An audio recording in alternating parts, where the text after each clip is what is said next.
exatamente.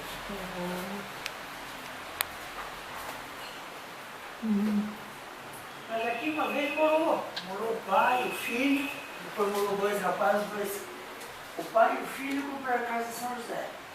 Depois dois rapazes que moraram, eles casaram e foram embora. Não morou duas pessoas. Legal que é alto aqui também, né? Isso que é bom também, é alto. Você sabe o que é? Eu não, como se diz, a gente não vai garantir nem ficar gavolando cada coruja chegar pro seu topo, né?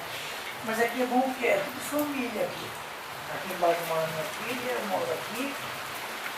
Então sempre tem gente aqui. É. Só essa comunidade da casa, ele tira a missa da rua, né? Mas, né? É.